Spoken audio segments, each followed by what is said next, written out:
Nobody noticed the young mother and her little girl that night. Not the cashier locking up the convenience store. Not the truck drivers grabbing one last cup of coffee before heading back onto the highway. Not the families filling their cars before driving home.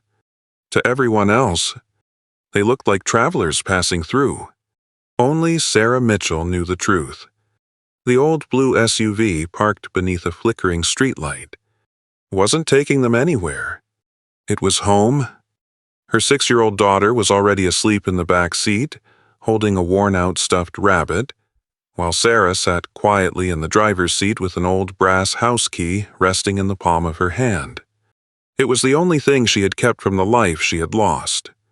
That night, Sarah believed her story was over. She had no idea that in less than 24 hours, she and her little girl would begin again on a forgotten farm no one else wanted, and that the place everyone believed was worthless would become the one place that finally taught them what home really means. What happened next changed both of their lives forever. Her name was Sarah Mitchell. 4 months ago, she was living in the back of an aging blue Ford Escape with her 6-year-old daughter, Lily. Every night, she folded the back seats down, spread an old quilt across them, and kissed her little girl goodnight. "Camping is always more fun under the stars," she would whisper. Lily always smiled. She believed her mother. Children usually do. What Lily didn't know was that the parking lot wasn't a campsite. It was home. Have you ever smiled just to keep someone else from falling apart? Sarah had become an expert at it. 3 years earlier, life had been wonderfully ordinary. She and her husband, Daniel, owned a small house with a white porch swing and a tiny backyard where Lily loved to chase butterflies. Daniel worked as an electrician. Sarah waited tables while studying to become a nurse. They didn't have much, but they had enough. Then, one rainy Thursday morning, Daniel kissed his wife goodbye, promised Lily he'd help her build a birdhouse after work, and never came home. A drunk driver crossed the center line. In a matter of seconds, Sarah became a widow. People told her she was strong. They told her time would heal. But grief doesn't disappear. It simply learns to hide in the quiet places. Sarah worked every job she could find. Early mornings at a diner. Afternoons cleaning motel rooms. Late nights mending clothes after Lily had fallen asleep. She wasn't chasing success. She was simply trying to keep one promise she had whispered at Daniel's grave. "I'll take care of our little girl." For a while, she did, until the diner cut everyone's hours. The motel laid off half its staff. Bills piled up faster than paychecks. One missed rent payment became 2. Then came the eviction notice. Before leaving the apartment for the last time, Sarah slipped the old brass house key into her coat pocket. Lily looked up and asked, "Mom, why are you keeping it? It doesn't open anything anymore." Sarah smiled through tears. "Maybe someday. It'll remind us how hard we worked to find another front door." Weeks later, that tiny brass key was all she carried from the life she had lost. Every night, after Lily fell asleep in the SUV, Sarah held it tightly and whispered the same 2 words into the darkness. "I'm sorry." She believed she had failed her husband. She believed she had failed her daughter. What she didn't know was that before sunrise the next morning, one unexpected phone call would reveal a family secret buried for nearly 20 years, and give her one final chance to keep the promise she thought she had already broken. The next morning, Sarah was pouring burnt coffee into a paper cup outside the truck stop when her phone rang. She almost ignored it. The number wasn't saved. The area code was unfamiliar. Normally, calls like that meant another bill collector, another reminder of money she didn't have, another conversation she was too exhausted to survive. The phone rang again. Something told her to answer. "Sarah Mitchell," a calm voice asked. "Yes." My name is David Collins. I'm an attorney in Greene County, Tennessee. I'm calling regarding the estate of Eleanor Mitchell." Sarah frowned. For a moment, the name meant almost nothing. Then it came rushing back. Her grandmother. A woman she hadn't seen since she was 9 years old. A woman her mother had spent years describing with the same words. Stubborn. Selfish. She loved that old farm more than she ever loved her family. Sarah had believed every word. Children usually believe the stories they're told. "I'm sorry to inform you that your grandmother passed away 2 weeks ago." The attorney continued gently. Sarah closed her eyes. She didn't know what she was supposed to feel. Grief. Guilt. Nothing at all. Then came the sentence she never expected to hear. "Mrs. Mitchell named you as the sole beneficiary of Harper Farm." Sarah blinked. "I'm sorry, was what?" 43 acres of farmland, including all remaining buildings and mineral rights. According to her will, everything now belongs to you. For several seconds, Sarah couldn't speak. A farm. Her. There had to be a mistake. "I think you have the wrong person," she whispered. "I haven't spoken to my grandmother in almost 20 years. "There is no mistake," the lawyer replied. She was very clear. That afternoon, Sarah called her mother for the first time in nearly 8 months. There was a long silence after she explained why. Finally, her mother sighed. "That place isn't a blessing. It's a burden. The house burned down years ago. The land isn't worth much. Your grandmother refused every offer anyone ever made to buy it." Sarah hesitated. "Did she ever ask about me?" Another silence. Longer this time. "She made her choices," her mother answered quietly. "We made ours." The call ended there. Sarah stared at the phone in her hands. Something about the conversation didn't feel complete. But she couldn't explain why. The next morning, she sold almost everything that wouldn't fit into 2 duffel bags. The television, the folding chairs, the little camping stove, even the old bicycle she had promised herself she would repair one day.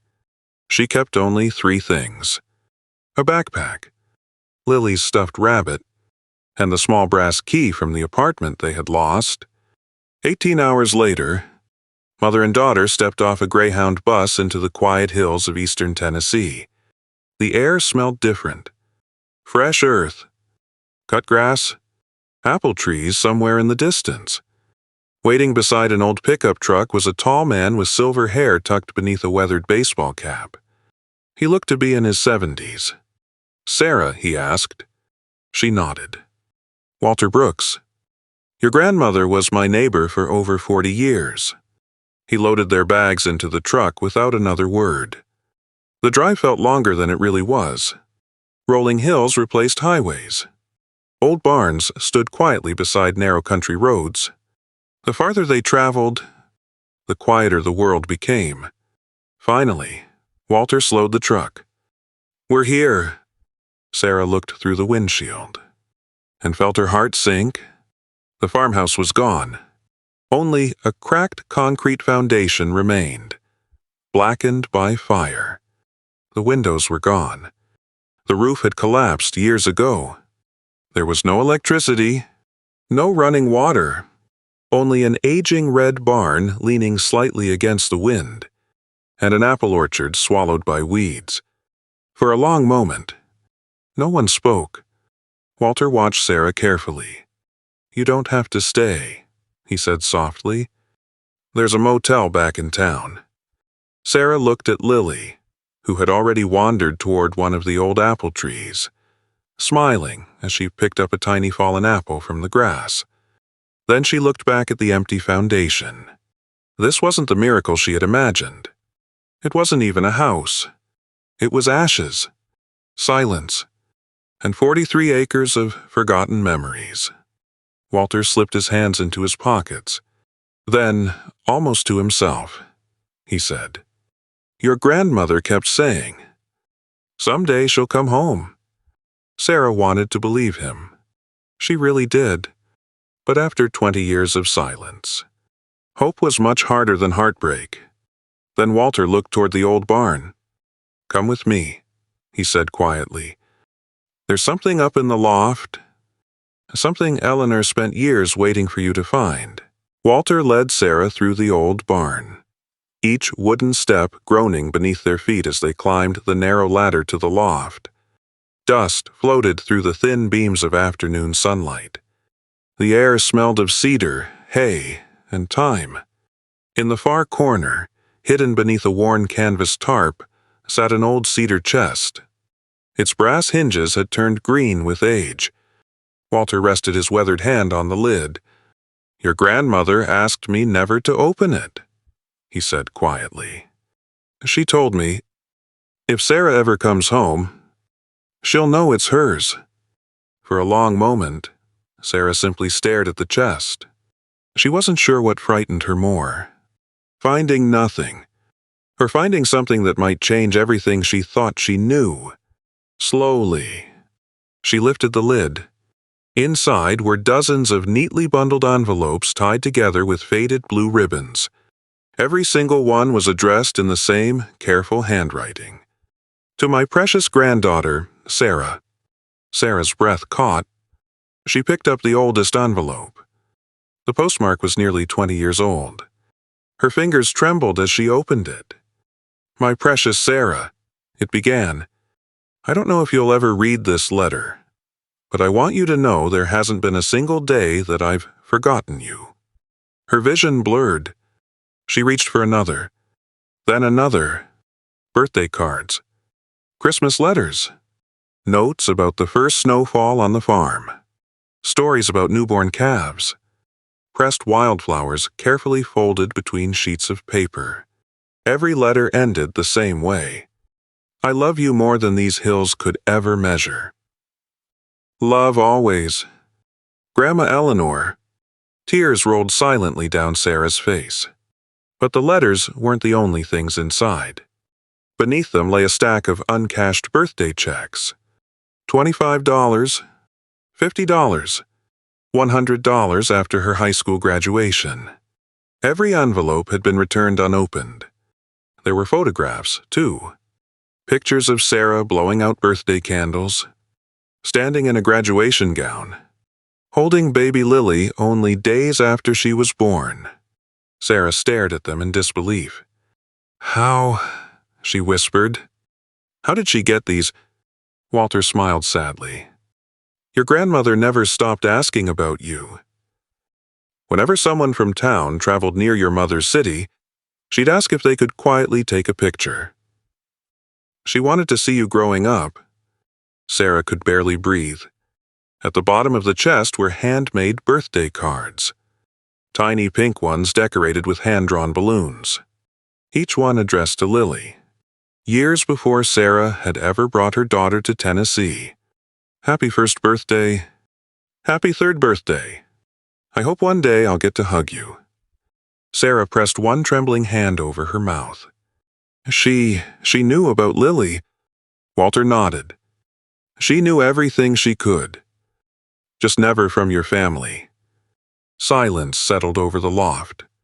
Finally, Walter sat down on an old wooden crate. There was something heavy in his eyes.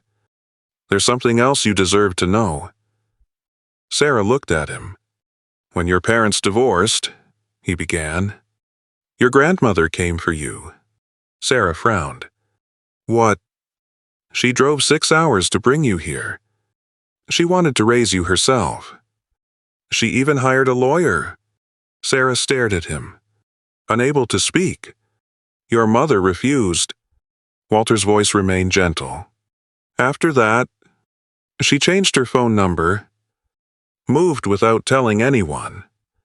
Every letter Eleanor mailed was either returned," he looked toward the unopened envelopes, "or never made it to you." Sarah felt the room spin. All her life, she had believed her grandmother simply didn't care, that she had chosen an old farm over her own granddaughter. that she had walked away. None of it was true. She hadn't been abandoned. She had been kept away. A sob escaped before she could stop it. Years of loneliness. Years of birthdays spent wondering why no one from her father's side ever called. Years of believing she wasn't worth fighting for. Collapsed all at once. Walter quietly handed her a folded handkerchief. "Your grandmother never gave up hope," he said. Every birthday, she'd write another letter. Every Christmas, she'd buy another gift. She kept saying, "One day my girl will come home." Sarah clutched the letters against her chest and cried harder than she had in years. Not because she had lost something, but because she had finally found the truth. For the first time since Daniel died, for the first time since sleeping in that old SUV, for the first time in nearly 20 years, Sarah no longer felt like a woman the world had forgotten.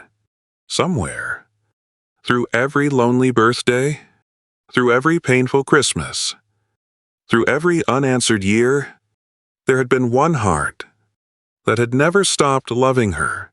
The next morning, Sarah woke before sunrise to the sound of birds she couldn't name. For the first time in months, she hadn't been awakened by truck engines, or flashing parking lot lights, or the fear of someone knocking on the window.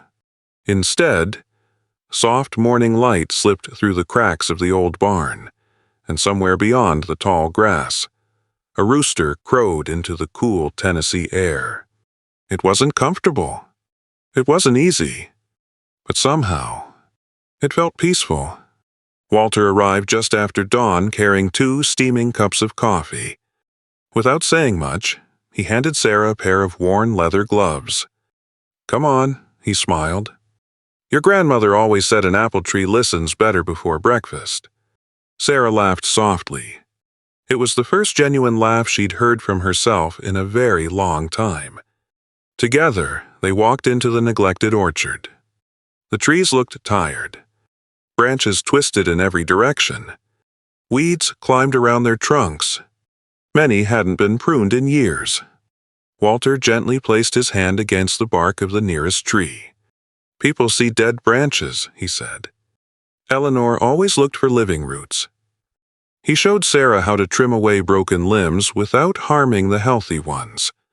How to let sunlight reach the center of each tree. How patience often mattered more than strength. The work was slow. Her hands blistered. Her shoulders ached. But each branch that fell to the ground felt strangely familiar, as though she were cutting away years of grief she had been carrying inside herself. Over the following weeks, Walter told stories she had never heard before. Not about the farm, about Eleanor.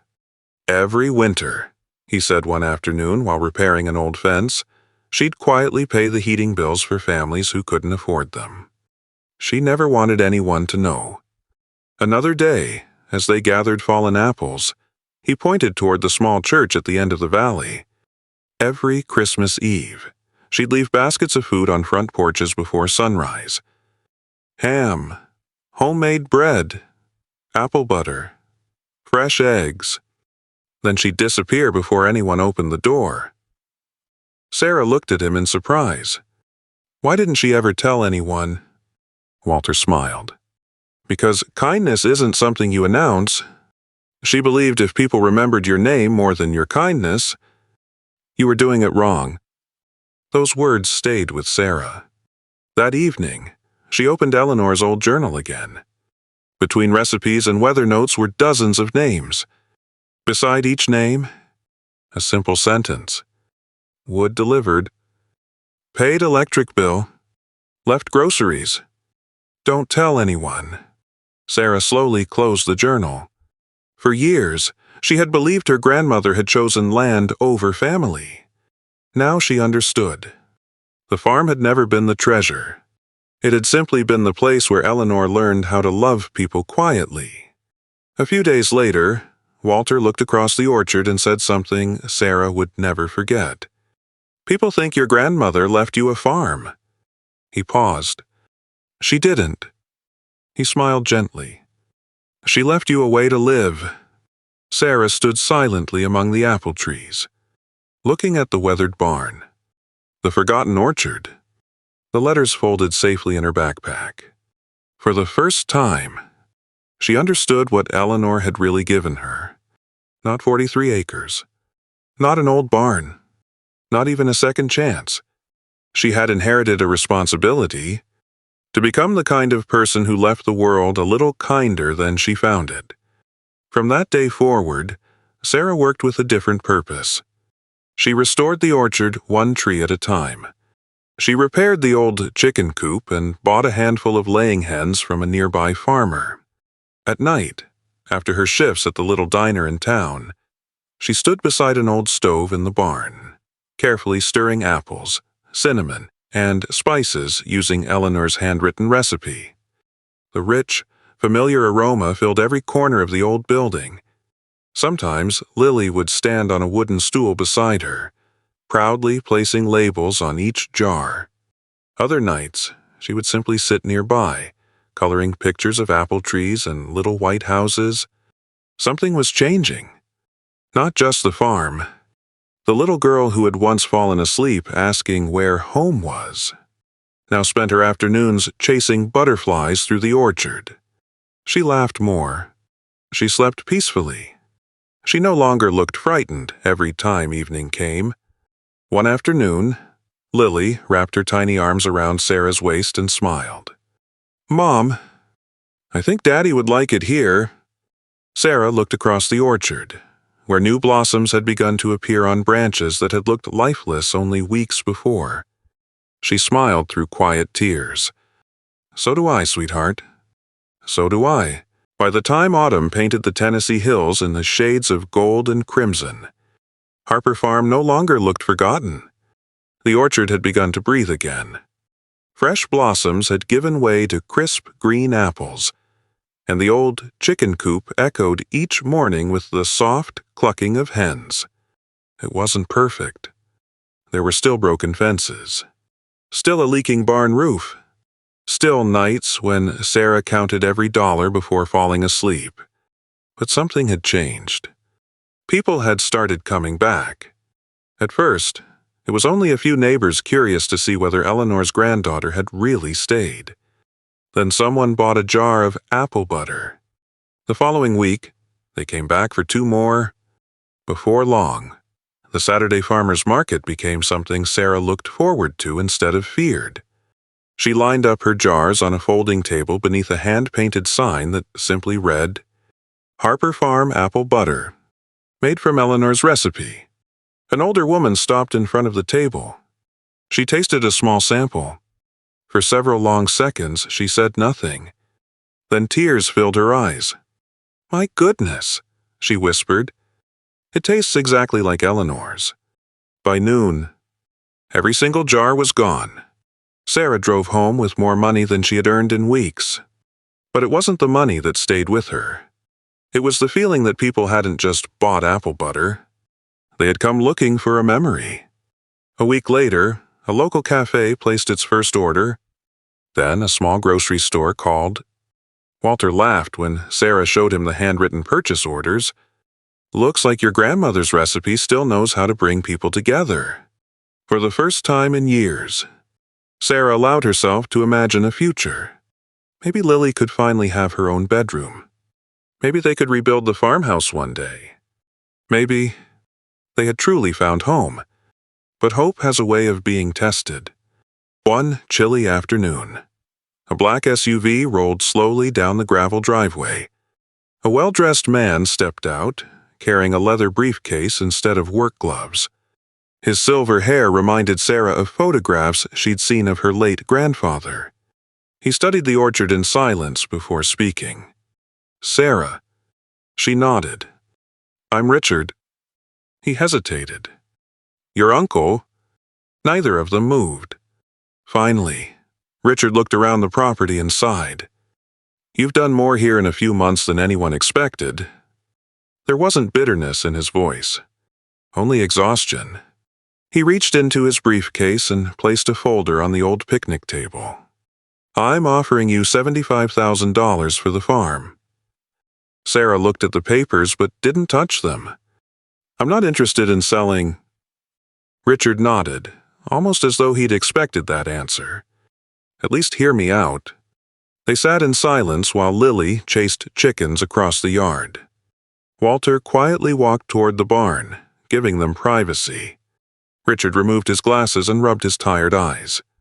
For the first time, Sarah noticed the deep lines across his face, the trembling in his hands. This wasn't the confident businessman she had imagined. This was a man carrying something heavy. Everyone thinks I'm here because I'm greedy, he said softly. I'm not. He looked down at the folder. My wife has been battling cancer for 3 years. Our business failed during the recession.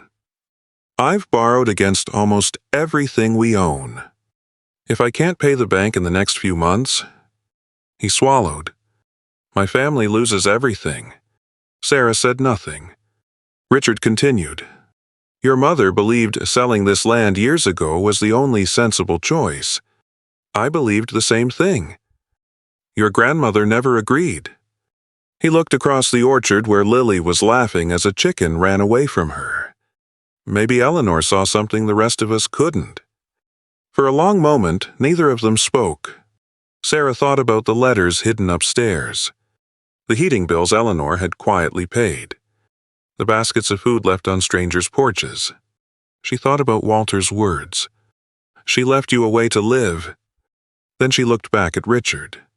For the first time, she didn't see a villain. She saw another person standing at the edge of desperation. A man trying to save the people he loved, just as she had been trying to save Lily. Sarah gently slid the folder back across the table. I'm sorry, she said. I can't sell it. Richard lowered his eyes. He looked disappointed, but not surprised. As he stood to leave, he paused beside the orchard. Life has a strange way of making good people believe they have no good choices left, he said quietly. Then he climbed into his SUV and drove away. Sarah watched until the dust settled back onto the gravel road. Only then did she truly understand something her grandmother had known all along. The world wasn't divided into good people and bad people. More often, it was filled with ordinary people, making impossible choices, while desperately trying to protect the ones they loved. By early November, Harper Farm was finally beginning to feel alive again. The orchard was producing more apples than Sarah had dared to hope. The little cafe in town had doubled its weekly order. Customers drove from neighboring counties just to buy Eleanor's apple butter. For the first time in years, Sarah stopped wondering how she would survive the next month. She started wondering what she might build next. Then, almost overnight, everything changed. The storm arrived just after midnight. The wind screamed across the valley like nothing Sarah had ever heard. Rain slammed against the barn roof. Old trees bent until their branches nearly touched the ground. Walter called just before dawn. Don't come outside yet. It's bad. But Sarah was already pulling on her boots. The moment she stepped into the orchard, her heart sank. Broken limbs covered the ground.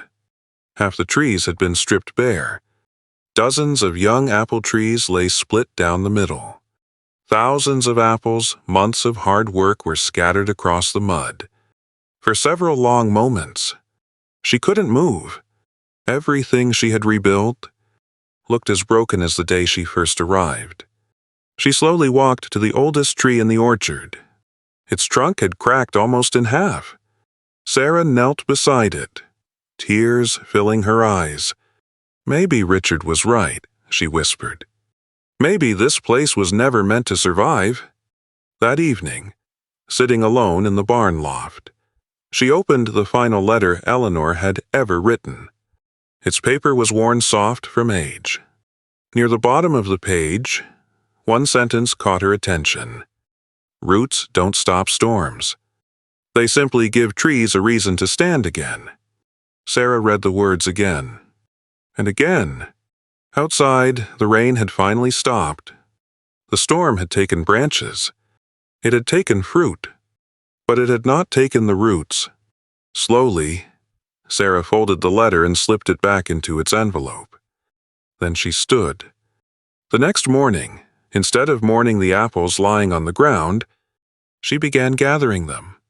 Walter looked puzzled. "They're bruised," he said. "Nobody will buy them." Sarah smiled. "Maybe not as apples." Over the next several days, every damaged piece of fruit found a new purpose. Some became fresh apple cider. Others were baked into warm apple pies. The rest were slowly cooked into a new recipe Sarah had never planned to create. She handwrote a simple label for every jar. Storm Harvest. Made from the apples that refused to give up. Customers asked about the name. Sarah told them the truth. She didn't hide the storm. She didn't hide her disappointment. Instead, she smiled and said, "Sometimes the sweetest things grow out of the hardest seasons." People remembered those words. Soon, the story of Harper Farm spread far beyond the county. Not because a young widow had lost nearly half her orchard, but because she refused to waste what the storm had left behind. Yet something even more remarkable began to happen. Sarah remembered everything Walter had told her about Eleanor. The heating bills, the Christmas baskets, the quiet kindness that expected nothing in return. One Saturday morning, she quietly packed several jars of apple butter, fresh bread, and a pie into a wooden basket. She left it on the porch of an elderly widow who had recently lost her husband. No note. No signature. The following week, another basket went to a retired veteran living alone at the edge of town. Then another to a young family whose home had burned in a house fire. Little by little, it became a tradition. Every Friday afternoon, one part of everything Harper Farm produced belonged to someone who couldn't afford it.